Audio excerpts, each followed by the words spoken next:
Señor Padura, tengo aquí a la mano un artículo suyo que se llama Yo quisiera ser Paul Auster, donde usted hace referencia explícita a mi profesión, a los periodistas. Usted también es periodista. Quería decirle que yo le voy a dar plena satisfacción en la mitad. Vamos a dividir los intereses, solo la mitad. La otra mitad pues caeré en lo que podríamos llamar la maldición de toda la vida, digamos.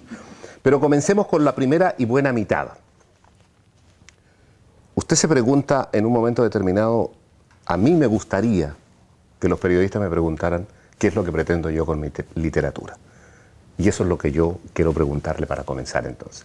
¿Qué pretende usted con su literatura? Pues la respuesta es muy fácil. Muchas veces no lo sé. Cuando uno comienza a escribir una novela, tiene una idea general, un concepto.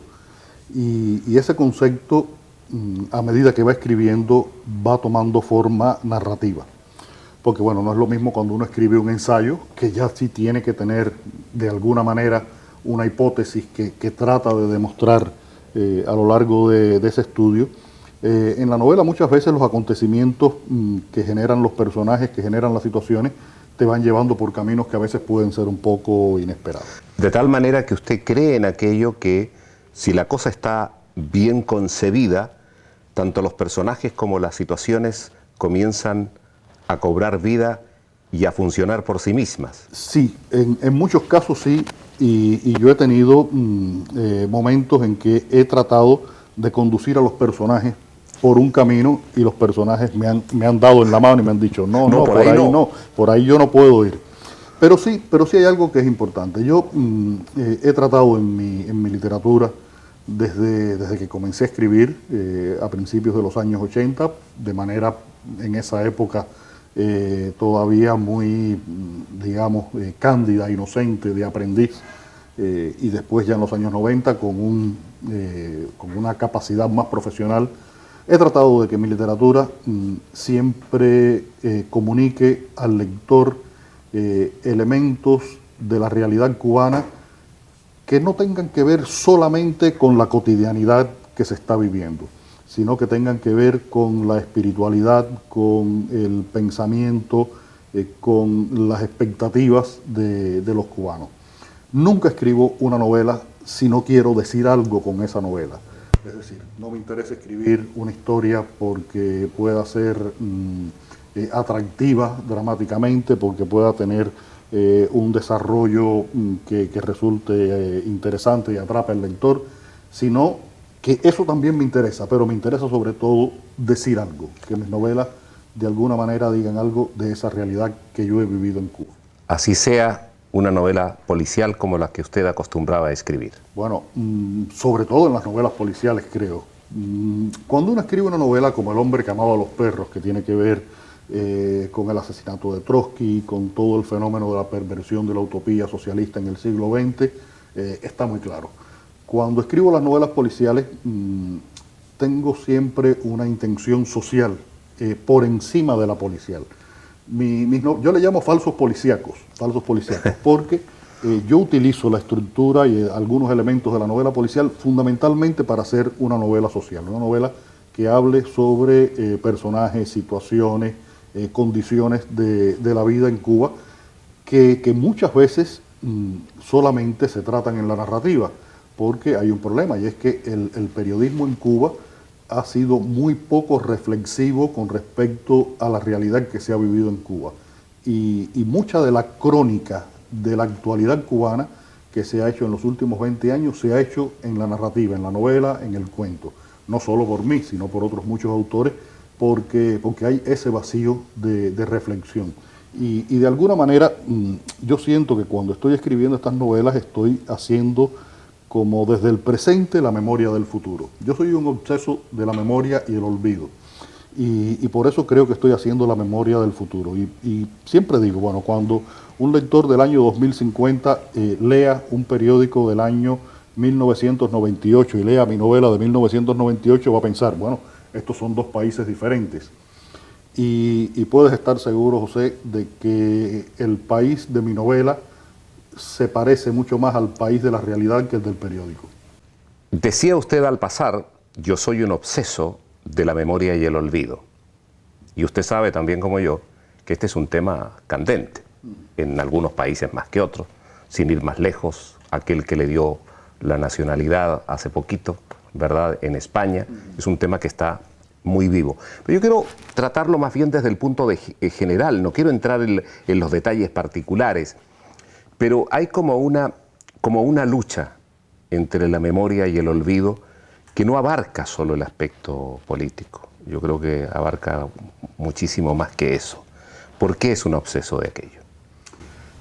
A ver, yo creo que por un problema de formación profesional y de formación personal, tengo una relación muy importante con la memoria. Todavía no sé exactamente por qué. Cuando yo estaba terminando mi carrera universitaria, yo decidí hacer mi tesis de graduación sobre la obra del Inca Garcilaso de la Vega. Es decir, me fui a los orígenes de la cultura hispanoamericana. Fui a buscar al primer hispanoamericano para empezar a tratar de entender qué cosa era América Latina y qué cosa éramos nosotros, Cuba, por supuesto, como parte de América Latina. Y eso me ha acompañado siempre. Yo he escrito sobre el béisbol, porque el béisbol tiene que ver con los orígenes de la nacionalidad cubana. Tengo una novela en la que el personaje principal es José María Heredia, nuestro primer gran poeta, el primer hombre que se refiere a Cuba como la patria antes de que Cuba fuera una nación. Cuba era una provincia de España en esos momentos. Y siempre he estado muy obsesionado con los orígenes. Mi trabajo sobre Alejo Carpentier y lo real maravilloso americano, esta definición de lo americano, de lo latinoamericano específicamente, es decir, que eso siempre ha estado muy presente. Y ya en lo contemporáneo me interesa mucho que a veces la memoria, como tú dices, no solamente en el terreno político, sino en otros muchos territorios, se condiciona, se manipula y se potencia el olvido.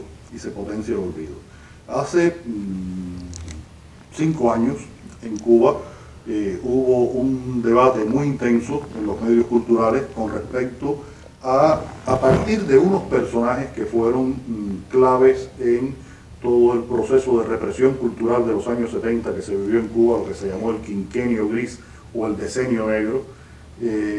Y se trató por primera vez de debatir públicamente qué cosa fue lo que pasó en esos momentos y rescatar la memoria de esos momentos. Yo lo último que he escrito es un trabajo sobre Virgilio Piñera, que se está celebrando su centenario en estos momentos, y hablo de la necesidad de que alguna vez se diga todo lo que fue el calvario de Virgilio Piñera en los años 70, en ese periodo que hablaba antes, ese quinquenio gris o decenio negro, en el cual Virgilio Piñera no pudo volver a publicar, no fueron representadas sus obras de teatro, no aparecía en los periódicos, no se hablaba de él, no era invitado a reuniones, y es necesario para que estemos completos, que vivamos el presente, pero también con una conciencia muy clara del pasado, de que la memoria nos acompañe y que hay cosas que hay que olvidar y hay otras que no podemos olvidar, a pesar de que creo que lo más importante para una Cuba futura está no ni en la memoria ni en el olvido, sino en la conciliación. Creo que ese es un tema muy importante también. Señor Padura, voy a volver a yo quisiera ser Paul Auster, porque claro, entre otras cosas, usted pide que le pregunten del béisbol. Yo no puedo hacerlo porque soy un ignorante absoluto del béisbol. Además vengo de un país del sur donde no se juega béisbol, aunque el juego es precioso. Pero sí usted menciona, entre otras cosas que le gustaría, es hablar de cine italiano, y ahí sí que voy a entrar. ¿Pero por qué? Quisiera darle una opinión y contrastarla con su reflexión. Yo creo que a muchos latinoamericanos nos gusta, nos apasiona el cine italiano por varias razones. Una de ellas es que esto que parece surrealismo en las películas italianas es mero costumbrismo en América Latina. Entonces hay un proceso de identificación mayor. Y la segunda razón, creo que hay muchas más, pero la segunda razón que me gustaría mencionar es que es inevitable en una película italiana que exista un fino, precioso, bello e inolvidable sentido del humor. Cosa que los latinoamericanos, y en este caso los cubanos en particular, quieren, admiran durante toda su historia. Ahí hay dos elementos, pero yo quisiera escucharle a usted otra reflexión sobre el cine italiano. Te falta un tercer elemento, que son las actrices italianas. ¿Cómo me voy a olvidar yo de ello? Pensé, pero no lo mencionaste. Cuando uno ve a Sofía Loren, Estefanía Sandrelli y Ana Magnani, está viendo otra cosa. Entonces, ese es otro de los elementos que a mí me interesa mucho. Fundamentales. No, yo creo que me gusta tanto el cine italiano porque es como el otro cine latinoamericano. La relación de cercanía cultural entre Italia y América Latina, cultural, a veces yo siento que es mucho mayor que con España. Con España tenemos una serie de conexiones históricas, sociales, genéticas, sanguíneas, familiares, infinitas. Pero con Italia hay unos puntos ahí en la cultura, hay una cierta literatura italiana, una poesía italiana y sobre todo el cine italiano que nos dicen muchísimas cosas. Yo con mucha frecuencia vuelvo a ver ese cine italiano de los 50, los 60 y aquellas comedias de los 70 maravillosas que hicieron. Y hay dos películas que a mí me han conmovido, creo que como muy pocas otras que haya visto en mi vida. Una se llama Nos amábamos tanto, de Ettore Scola. C'eravamo tanto amati, que ese Ettore Scola es uno de los grandes del cine realmente. Y Cinema Paradiso. Maravilloso. Es una película que la he visto creo que 6, 7 veces y he llorado 10. Y ese personaje inolvidable que se sabe las películas de memoria y va recitando los diálogos. Y que dice algo al final que cada vez que yo lo oigo pienso en mí mismo, en pasado, y pienso en muchas personas en presente, cuando él le dice al niño, vete, no mires hacia atrás, olvídate de tu familia, olvídate de mí, olvídate de todo, vete, que este es un pueblo enfermo, haz tu vida. Ese me parece uno de los parlamentos más desgarradores y más bellos de la historia del cine. Señor Padura, dejemos por un momento las cosas tan agradables de las cuales estamos conversando y entremos, pero solo tenuemente a la maldición. Me ha sorprendido, créamelo, lo digo como ser humano y como periodista, el que hoy se esté estudiando y debatiendo sobre la figura de Fulgencio Batista. Usted se habrá enterado de que hay estudios, hay reflexiones sobre el tema. ¿Hay razones que explican este fenómeno? Ya sé que se cumplen 60 años desde el 52, en fin, pero yo me imagino que hay más razones que esa. No, yo creo, José, que desde hace alrededor de 10 años se han ido publicando una serie de libros sobre el periodo prerevolucionario. Ese periodo, sobre todo posterior al golpe de Estado del 52 que da Batista y que termina en el 59 con el triunfo de la revolución. Hay un escritor de apellido Jiménez que ha escrito 3 libros interesantísimos. Uno se llama Los propietarios de Cuba, otro se llama Las empresas en Cuba y otro Las familias de Cuba, donde recupera la imagen social y económica de lo que era Cuba en los años 50. Se publicó un libro, 400, 500 páginas, sobre los últimos días de Batista. Ese se publicó hace como 2 años, que realmente es un libro con una cantidad de documentación difícil de conseguir o difícil de reunir, que da una imagen muy vívida de ese periodo. Y creo que la historiografía cubana está consciente de que no solamente hay que escribir sobre la épica revolucionaria, que fue lo que se priorizó durante muchos años, la lucha de Fidel en la Sierra, el directorio revolucionario, en fin, toda la parte épica del asunto, esta sí. historia, sino que hay que ver las otras razones que provocaron esta parte épica. Y creo que se está empezando a completar un cuadro del cual durante muchos años sacaron a personajes. Había personajes que no aparecían y están volviendo a aparecer, se está estudiando, se les está valorando con una perspectiva ideológica y política determinada, pero están reapareciendo, y para el lector cubano y para el estudioso cubano creo que es muy importante tener acceso a esa información, a esa bibliografía. Una vez más, yo quisiera ser Paul Auster. Hay un momento en que usted dice esta cosa del blanco y negro, de los extremos. Es decir, y no solo en el ciudadano común, sino que fundamentalmente en aquellos que tienen cierta presencia pública, notoriedad, como un escritor, como Leonardo Padura, se le quiere encasillar rápidamente, a ver si dice algo en contra del gobierno, a ver si dice algo a favor del gobierno. Es decir, como que si no existiera la posibilidad de mantener cierta distancia equidistante de estos dos extremos. Yo creo que usted ha intentado mantener esta posición equilibrada. Ha sido un esfuerzo de muchos años. Pero es un esfuerzo titánico. Y ha sido muy duro, ¿Por qué? Ha sido muy duro porque sé que hay sectores internos en Cuba que no les gusta lo que yo escribo, no les gusta como yo pienso. Y lo más terrible es que hay también sectores del exilio que tampoco les gusta y me critican a veces con bastante vehemencia, incluso con insidia. Hace 3-4 meses hicimos en la Unión de Escritores una mesa sobre los escritores cubanos de la diáspora y la posibilidad de que esos escritores publicaran en Cuba, sus obras se conocieran en Cuba. Ya hay un esfuerzo por parte de algunas editoriales y de algunas personas en específico que están tratando de publicar autores como Eliseo Alberto, que murió en México recientemente, y otros que viven fuera de Cuba, y para que sus obras se publiquen en Cuba.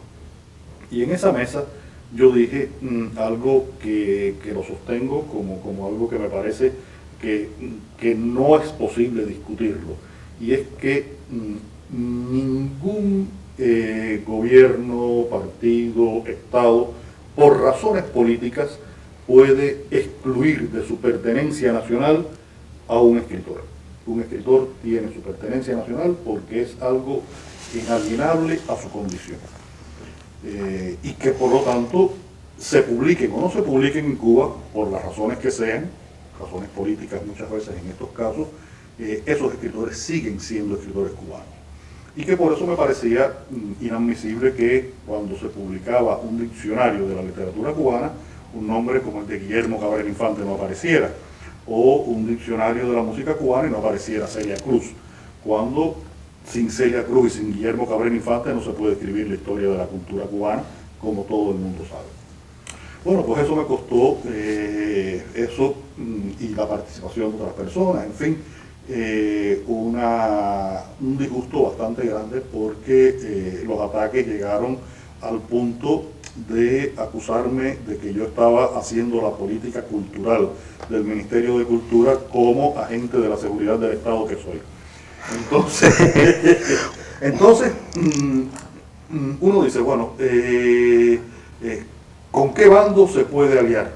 Y yo lo que he tratado, José, durante los últimos 20 años, es de mantener mi independencia, de ser lo más independiente posible. He tenido una gran suerte. Desde el año 96, en que yo gané el premio Café Gijón, soy económicamente independiente. Tengo una editorial en España que me permite vivir de mis derechos, muy modestamente, pero me permite hacer lo que yo quiero hacer, que es tener 4 años para escribir la próxima novela sin preocuparme porque no me alcanza el dinero para comprar el picadillo. Entonces, eso además me ha permitido hacer no solamente mi literatura, sino hacer también mi periodismo. Yo en Desde el año 95 estoy colaborando con la agencia de prensa IPS, con su oficina cubana, y en los últimos 10 años con la central en Roma. IPS, como sabes, es una agencia que tiene una mirada fundamentalmente dirigida hacia el tercer mundo, con una posición marcadamente de izquierda, y me han dado un espacio para hacer un periodismo que en Cuba no podría hacer y no podría publicar, a pesar de que lo que digo es, en la mayoría de los casos, lo que yo sé que piensa la gente. Incluso en la página web de IPS Cuba, la sección donde aparecen mis escritos se llama La Esquina de Padura. En el Caribe, la esquina, el cruce de dos calles en un barrio, es como el punto, es como la barbería. Es el punto donde la gente se reúne y hablan de todo. Uno habla del pan, de la muchacha aquella que bonita es, oye, y no sabes lo que le pasó, murió el abuelo de fulanito, y se habla todo. Y yo he tratado de escribir desde la perspectiva de la esquina de un barrio de La Habana. Yo vivo en un barrio de La Habana normal, un barrio que está al sur de la ciudad, Mantilla, donde viven gente normales. Ahí nací yo, nació mi padre, nació mi abuelo, nació mi bisabuelo. Es decir, yo conozco allí hasta los perros y los gatos que pasan, y los perros y los gatos me conocen a mí. Y desde esa perspectiva de las expectativas de las personas, lo que piensan las personas, ahora mismo, recientemente, allí fue donde yo me di cuenta de un mes antes de que llegara el Papa Benedicto XVI, lo poco que le importaba a la gente que viniera el Papa, porque hay dos que están conversando y uno le dice al otro, ahí en la esquina yo había ido a buscar cigarrillo o algo, y uno le dice al otro, bueno, y dentro de un mes viene el Papa, y el otro le dice, ¿qué Papa? Y me di cuenta de que esas personas, que además no son analfabetos, no son personas, son gentes normales, pero con ese nivel educacional medio que existe en Cuba, estaban completamente desconectados de aquello porque están pensando en otras cosas, sus preocupaciones son otras. Y he escrito ese periodismo de esa perspectiva, y he tenido la suerte de que IPS me haya dado la plataforma para hacerlo. Y esa independencia que he luchado por tenerla no ha sido fácil. Creo que ha sido muy importante para poder escribir mi obra literaria, para poder escribir mi periodismo, y sobre todo para sentirme en paz y con cierta satisfacción conmigo mismo. 3 cosas finales. La primera de ellas tiene que ver con lo que usted está diciendo. Y es que yo tengo la impresión, por no decir la total certeza, de que el periodismo que usted hace 20, 25 años, habría sido absolutamente imposible en Cuba. ¿Por qué ahora es posible? Antes hubiera sido imposible. Ha sido posible a partir de los 90, y en estos momentos es casi normal, porque primero por un cambio de situación económica. La economía cubana cambia completamente a partir del año 90, caemos en un periodo en el que faltaba todo, la industria cultural se paralizó, desaparecieron periódicos, y me fue posible empezar a hacer este periodismo, no solo a mí, sino a otros colegas, tratando de dar una visión no ortodoxa, no ligada a la política informativa de los periódicos que, como se sabe, en Cuba pertenecen al gobierno, al Estado o a instituciones oficiales. Eso es posible en estos últimos años. El hombre que amaba a los perros, página 23. No voy a leer el párrafo completo, solo 2 trocitos. Asediados por el hambre, los apagones, la devaluación de los salarios y la paralización del transporte, entre otros muchos males, Ana y yo vivimos un periodo de éxtasis. Y este párrafo termina, después de una larga explicación, pero fueron también unos años en los que ni la más asoladora escasez consiguió vencer el júbilo que nos provocaba a Ana y a mí vivir el uno al lado del otro. Y la verdad es que yo no quiero hablar de política, a pesar de que parezca que quiero hablar de política. Pero es que como que la necesidad, los rigores de la vida, unen en lugar de desunir. Y por sobre todas las adversidades, prima el amor con mayúscula, no solo el amor entre hombre y mujer, sino el amor entre seres humanos. Es que yo creo que los hombres, si no tuviéramos la capacidad de encontrar dentro de nosotros mismos y en la relación con otras personas, que puede ser una relación amorosa, filial, de amigos, si no encontráramos un alivio a la agresión del mundo exterior, nos suicidaríamos en masa. Yo recuerdo que en esos años en que no había comida, no había electricidad, no había transporte, un grupo de amigos al que yo pertenezco nos reuníamos con muchísima más frecuencia de lo que nos reunimos ahora, en que el país se ha normalizado. Yo tengo automóvil, yo puedo ir al pedado, no tengo ningún problema. En aquella época iba en bicicleta. Y alrededor de un plato de espagueti, que lo único que tenía era sal y salsa de tomate, y todas las botellas de ron que pudiéramos conseguir, pasábamos una noche de maravilla, y después a las 12 de la noche nos regresábamos en bicicleta y nos caíamos, y al otro día amanecíamos con un chichón, pero felices de haber podido tener esa posibilidad de estar juntos. Era lo que nos salvaba de la desesperación en muchos casos. Señor Padura, y con esto concluyo, muchas gracias por todas las declaraciones. Usted sabe que hay un famoso escritor, falleció hace poco, que decía, y creo con razón, que la buena literatura salva al hombre de la locura. Yo creo que los sueños del hombre lo salvan también de su desesperación. ¿Cuál es su sueño principal? ¿Qué le gustaría que se hiciera realidad? Yo he cumplido muchos sueños en mi vida. Tengo una gran frustración, respecto a un tema del que ya tú te anunciaste que conoces poco. Y es que yo hubiera querido ser un gran jugador de béisbol. Por fortuna no ha sido. Es mejor que sea un gran escritor. Por fortuna y por tamaño. A mí, yo tengo una pasión por el béisbol que no te puedes imaginar. Y te lo digo con absoluto conocimiento de causa. Sé más sobre béisbol que sobre Carpentier, el Inca Garcilaso y Trotsky. Soy un sabio. Y hubiera sido para mí la realización ser un jugador de béisbol.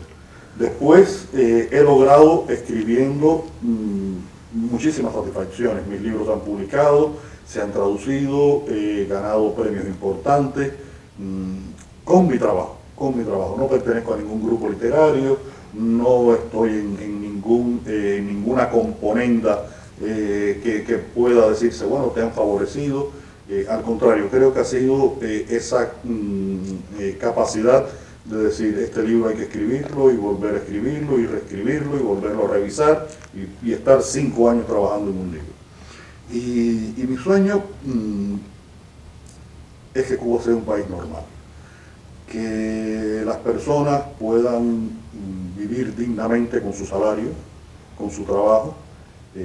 Cada vez eso en el mundo completo es más difícil, es más complicado. Así es. Estoy haciendo un sueño pequeñito del tamaño de la isla, aunque tú sabes que la isla de Cuba es más grande que el tamaño de su geografía. Cuba tiene una cosa ahí medio mágica que la hace diferente. Y ese sería mi sueño, que un médico cubano, que es un médico de excelencia, pueda vivir de su salario. Que un ingeniero cubano no tenga que pensar irse de Cuba para poder hacer un puente, sino que lo pueda hacer en Cuba y lo pueda hacer dignamente. Que un trabajador cubano igual. Ese es una aspiración en la cual yo me obligo a ser optimista.